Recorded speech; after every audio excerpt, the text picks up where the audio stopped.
Mais c'est un menteur et le père du mensonge. Parce que Dieu dit, recherchez la paix avec tous et la sanctification, sans laquelle nul ne verra le Seigneur. L'ennemi te dit, non, c'est pas grave. Fais juste un bisou sur la bouche, ça va le convaincre que tu es la bonne personne et c'est toi qu'il doit épouser. Non, non, non. Alléluia. Gloire au nom de Jésus. Vous voyez comment Dieu parle avec gentillesse. Mais il est en train de lui dire, tu es entre la vie et la mort. Dieu a parlé avec douceur et gentillesse à Adam et Ève, mais il était en train de leur dire, si vous n'obéissez pas à ces belles paroles que je vous dis, vous allez mourir. Avec Caïn, il lui avertit, il lui donne plus de détails. Le péché se couche à ta porte et ses désirs se portent vers toi. Alléluia. Le péché se couche à la porte. Là, maintenant, il lui donne la dimension spirituelle de l'acte ou de l'absence d'obéissance. Il est en train de lui dire, tu es en danger de mort. Parce qu'il y a un esprit qui va prendre le contrôle de toi et il va te faire faire des choses que tu ne peux même pas imaginer que tu ferais.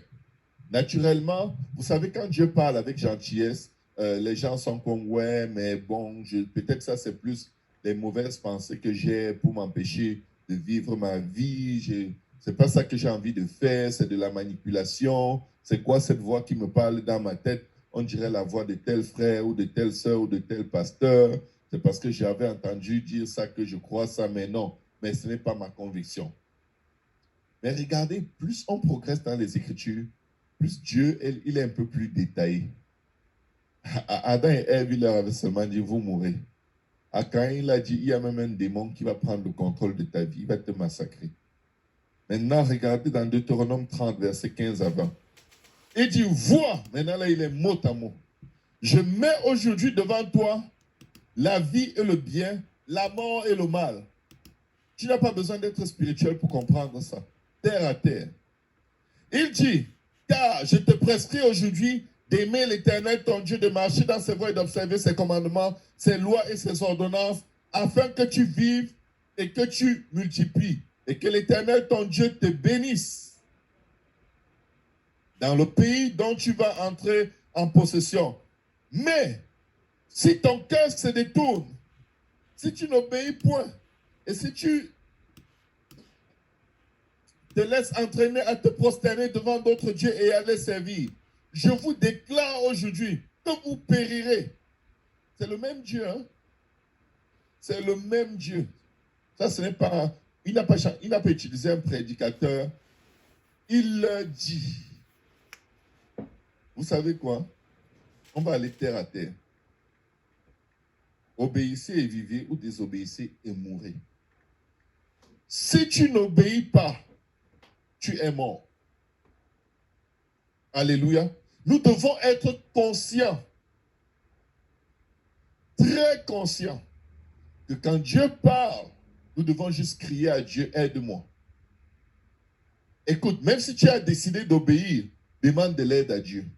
Parce que dans le chemin de l'obéissance, l'ennemi va venir te demander, Dieu a-t-il vraiment dit? Et tu vas voir que l'espace pour un compromis, une bonne raison d'avoir un compromis, va se manifester et tu feras le compromis.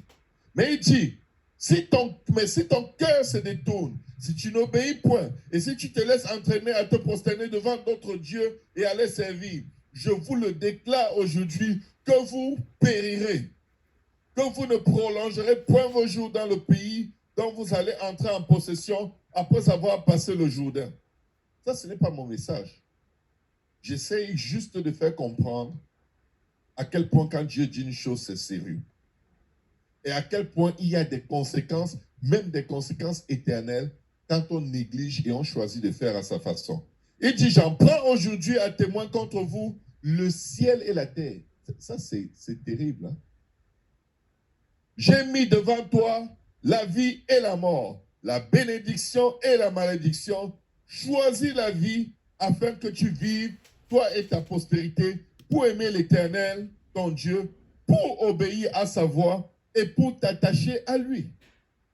Car de cela, écoute bien, de cela dépend ta vie et la prolongation de tes jours, et c'est ainsi que tu pourras demeurer dans le pays que l'Éternel a juré de donner à tes pères Abraham, Isaac et Jacob. Dieu est clair. Il est terre à terre. Mais où est-ce que je veux en venir? Je veux parler de l'évangile. Si tu n'obéis pas à l'évangile, tu es mort. Si tu n'obéis pas à l'évangile, tu es mort.